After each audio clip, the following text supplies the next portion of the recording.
ጥላቻ በፍቅር ታጥቦ ይወገዳል።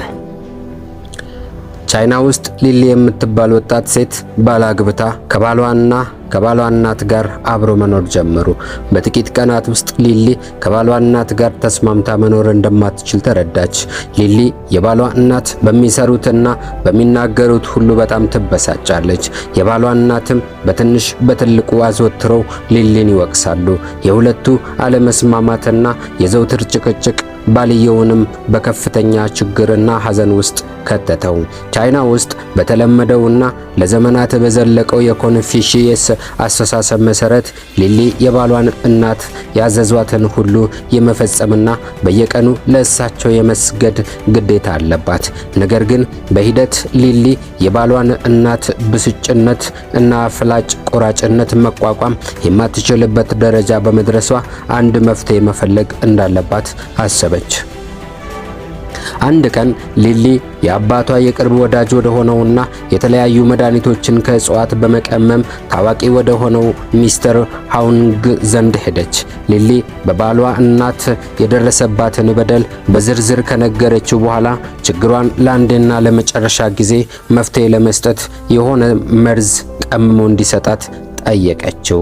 ሚስተር ሃውንግ ለጥቂት ጊዜ ካሰበ በኋላ ሊሊ ችግርሽን ታቃልይ ዘንድ የጠየቅሽውን መርዝ አዘጋጅልሻለሁ፣ ነገር ግን እኔ የምነግርሽን በሙሉ በጥንቃቄ መስማትና የምሰጥሽን ትዕዛዝ በሙሉ ሙሉ ለሙሉ መፈጸም ይኖርብሻል አላት። ሊሊም እሺ ሚስተር ሃውንግ ያልከኝን ሁሉ አደርጋለሁ አለችው። ሚስተር ሃውንግ ወደ ጓዳ በመሄድ ከተወሰነ ቆይታ በኋላ ከእጽዋት የተቀመመ ዱቄት ይዞ ተመለሰ።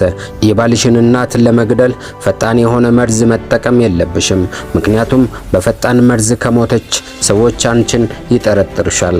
ስለዚህ ከተለያዩ እጽዋቶች የተቀመመና ቀስ በቀስ ሰውነቷ ውስጥ በመጠራቀም በእርጅናም ጊዜም የሚገድል መርዝ ቀምሜልሻለሁ። በሁለት ቀን አንዴ የሚጣፍጥ ምግብ እያዘጋጀሽ በላዩ ላይ ከዚህ ከምሰጥሽ መርዝ ትንሽ ትንሽ እየነሰነስሽ ለባልሽ እናት ስጫት። መርዙ በጣም ቀስ እያለ እስከሚገላት ምንም ሰው አንቺን እንዳይጠረጥርሽ ከአሁኑ ጀምረሽ ከእሷ ጋር ጥሩ መግባባትና ሰላም ፈጠሪ። ምንም ነገር ብትልሽ አትከራከሪ፣ አትጨቃጨቂ። ያለችሽን ሁሉ ባታምኝበትም ታዘዣት። የፈለገችውን ሁሉ አድርጊላት። ከአሁን ጀምረሽ ልክ እንደ ንግሥት ተንከባከቢያት አላት ሚስተር ሃውንግ። ሊሊም በሁኔታው ሁሉ እጅግ በጣም በመደሰት ሚስተር ሃውንግን አመስግና የባሏን እናት ቀስ በቀስ በሚገድል መርዝ መርዛ ለመግደል ያላትን እቅድ ቶሎ ለመጀመር ወደ ሰፈር ተመለሰች። ከሚስተር ሃውንግ በተሰጣት መመሪያ መሰረት በማግስቱ ጠዋት ጀምራ ሊሊ እጅግ የሚጣፍጥ ምግብ እያዘጋጀች እና በላዩ ላይ የተሰጣትን መርዝ በትንሽ በትንሹ እየነሰነሰች የባሏን እናት መመገብ ጀመረች። ሚስተር ሃውንግ ሰዎች እንዳይጠረጥሩሽ ራስሽን ተቆጣጠረሽ ለባልሽ እናት በሁሉም መንገድ ልትመቻት ይገባል ያላትን በማስታወስ ራሷን በመቆጣጠር የባሏን እናት ልክ እንደ እናቷ በመቁጠር በደንብ ተንከባከበቻት። በዚህ ሁኔታ ቀናት፣ ሳምንታት ወራትን እየተኩ ጊዜው ገሰገሰ። ከ6 ወር በኋላ የቤተሰቡ ሁኔታ ሙሉ ለሙሉ ተለውጦ ሰላምና ፍቅር የሰፈነበት ሆነ። በዚህ ሂደት ውስጥ ሊሊ ራሷን ሙሉ በሙሉ በመቆጣጠር በሆነ ባልሆነው መናደዷን ተወች። ለ6 ወር ከባሏ እናት ጋር በአንድም ጉዳይ ሳይጣሉ እና ሳይጨቃጨቁ አለፈ።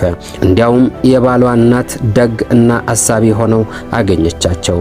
የሊሊ ባል እናትም በዚህ 6 ወር ውስጥ ስለ ሊሊ የነበራቸው አመለካከት ሙሉ ለሙሉ ተቀይረው ልክ እንደወለዷት ሴት ልጃቸው በመቁጠር በጣም ወደዷት። ሴትዮዋ ባገኙት አጋጣሚ ሁሉ ለጓደኞቻቸውና ለሚያውቋቸው ሰዎች የትም ብትሄድ ሊሊን የመሰለች ልጅ ሚስት እንደማይገኝ በግልጽ ለእርሷም ያላቸውን አድናቆት ይናገራሉ። አሁን የሊሊና የባሏ እናት ፍቅራቸው በወላጅ እናት እና በልጅ መካከል ከሚኖረው ፍቅር በላይ ሆነ። የሊሊ ባልም በተፈጠረው መግባባትና የቤተሰብ ፍቅር እጅግ ደስተኛ ሆነ። አንድ ቀን ሊሊ ወደ ሚስተር ሃውንግ በመሄድ በድጋሚ እንዲረዳት ጠየቀችው። ሚስተር ሃውንግ ባለፈው ጊዜ የሰጠኸኝ መርዝ ለባሌ እናት ትንሽ ትንሽ እየጨመርሁ ሰጥቻት ነበር። ነገር ግን አሁን እሷ ተቀይራ እጅግ በጣም ጥሩ ሰው ሆናለች። እኔም ልክ እንደ ወላጅ እናቴ ነው የምወዳት። ስለዚህ በመርዙ ምክንያት እንድትሞትብኝ አልፈልግም። እባክህ እስካሁን ያበላዋትን መርዝ እንዳይገድላት የሚያደርግ መድኃኒት ካለ ስጠኝ አለችው።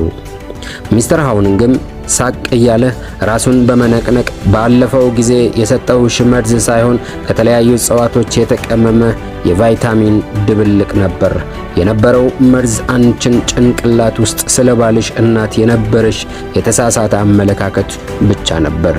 እሱም አሁን በሰጠሻት ፍቅር ሙሉ ለሙሉ ታጥቦ ተወግዷል። አሁን ተመልሰሽ በጀመርሽው መንገድ በሰላም በፍቅር ኑሮሽን ቀጥይ በማለት አሰናበታት። የተወደዳችሁ የአራያ ፖድካስት ቤተሰቦች ቪዲዮን ከወደዳችሁልኝ ላይክ እና ሼር ኮሜንት እያደረጋችሁ ለወዳጆቻችሁ እንድትጋብዙልኝ በአክብሮት ጠይቃለሁ። ለዚህ የዩቲዩብ ቻናል አዲስ የሆናችሁ ደግሞ ሰብስክራይብ አድርጋችሁ የደውል ምልክቷን በመጫን ቤተሰባዊነታችንን አጠናክሩ ለማለት እወዳለሁ። አከብራችኋለሁ። መልካም ዛሬ ይሁንላችሁ። ባይ ባይ።